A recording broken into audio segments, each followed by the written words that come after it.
Assalamualaikum warahmatullahi wabarakatuh.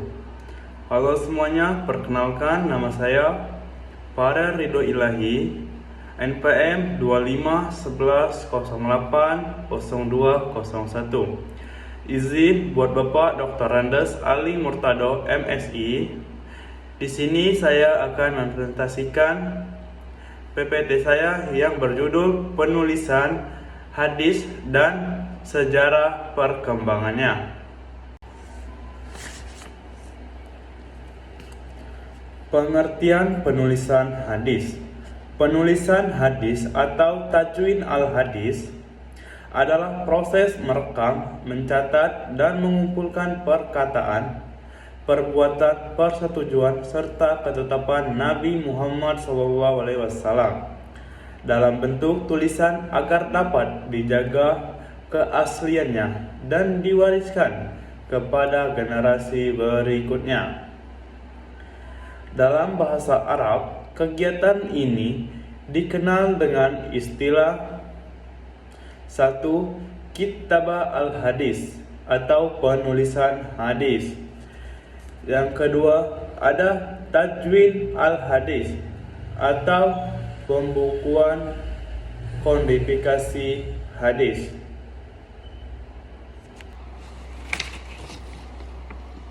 Sejarah perkembangan penulisan hadis.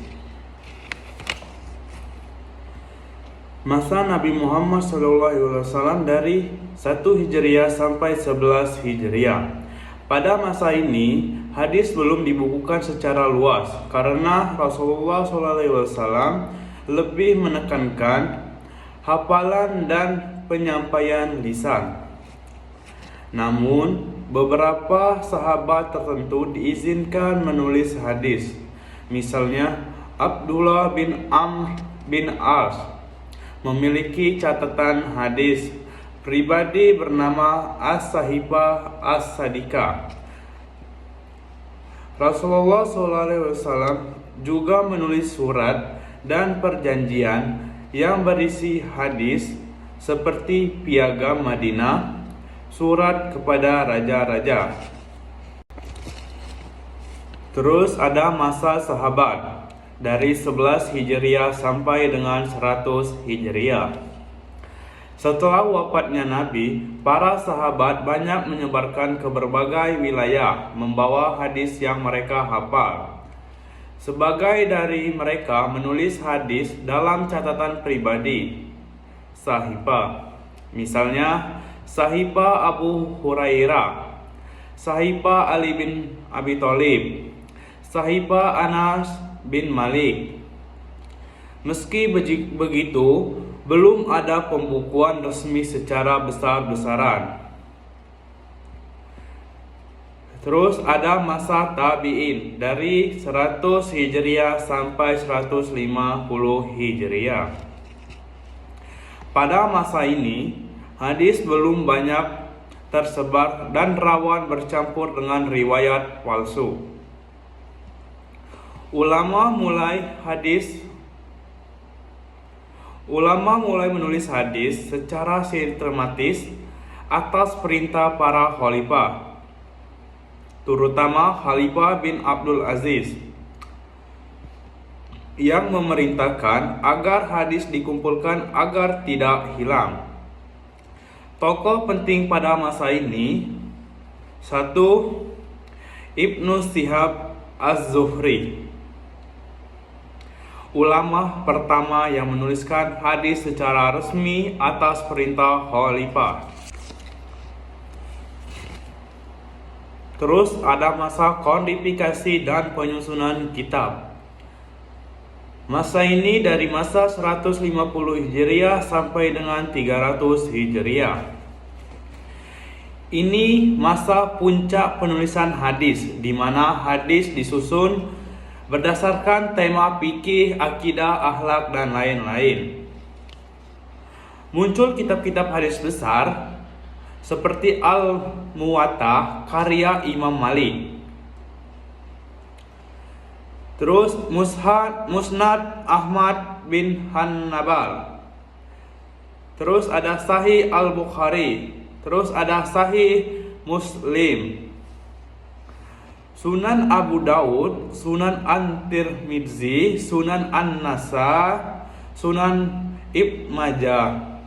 Kitab-kitab ini disebut Kutub As-Sittah, 6 kitab hadis ulama. Terus yang terakhir ada masa setelah kodifikasi dari masa 300 Hijriah sampai dengan saat ini.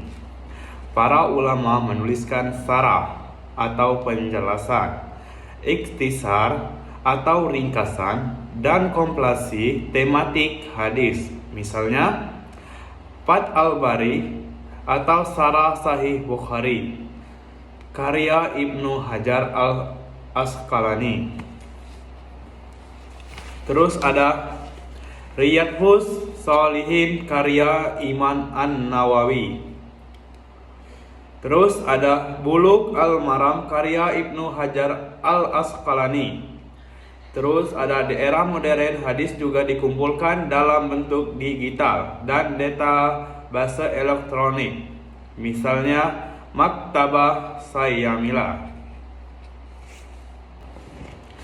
Jadi kesimpulan dari penulisan hadis dan sejarah perkembangan penulisan hadis merupakan salah satu tahap terpenting dalam sejarah perkembangan Islam. Ia berfungsi sebagai upaya menjaga, memelihara, dan menyebarkan ajaran Rasulullah SAW agar tetap murni, tidak mengalami perubahan seiring berjalannya waktu. Pada awalnya, hadis disampaikan secara lisan dan dihafal oleh para sahabat karena Nabi SAW lebih menekankan hafalan agar tidak bercampur dengan wahyu Al-Quran yang juga sedang diturunkan. Namun seiring bertambahnya jumlah hadis dan meluasnya wilayah Islam, kebutuhan untuk menulisnya menjadi semakin mendesak.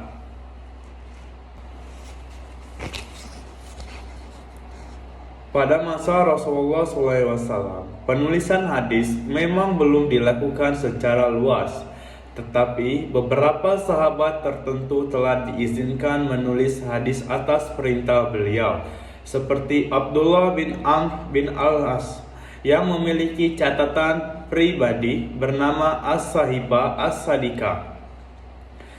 Setelah Nabi wafat, para sahabat menyebar ke berbagai daerah untuk mengajarkan Islam.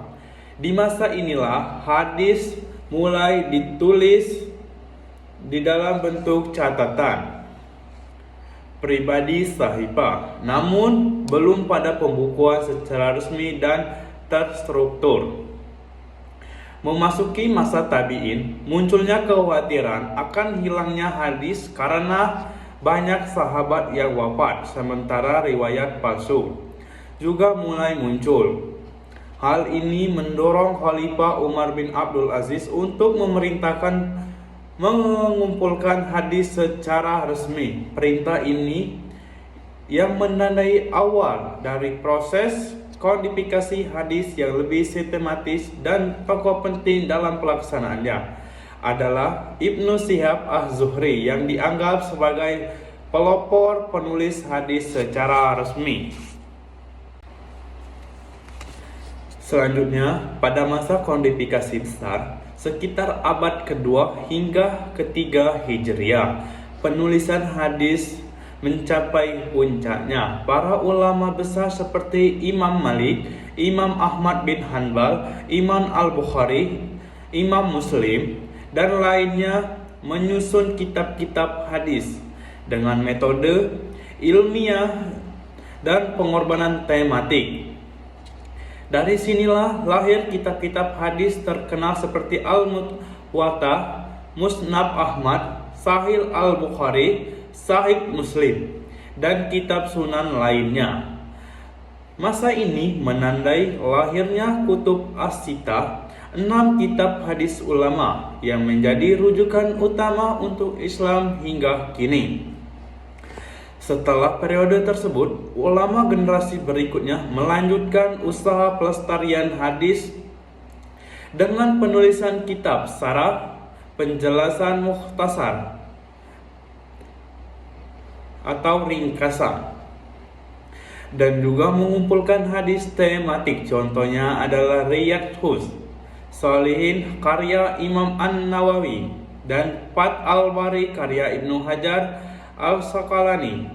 Di era modern, upaya ini berlanjut dalam bentuk digitalisasi hadis melalui berbagai platform dan perpustakaan digital seperti Maktabah Samilah. Secara keseluruhan, sejarah penulisan hadis menunjukkan betapa besarnya perhatian umat Islam dalam menjaga kemurnian ajaran Nabi Muhammad SAW. Proses panjang dan melalui ajaran Nabi Muhammad SAW. Sekian dari presentasi saya. Apabila ada salah, saya mohon maaf. Kepada Allah saya mohon ampun. Wabillahi taufiq wal hidayah. Wassalamualaikum warahmatullahi wabarakatuh.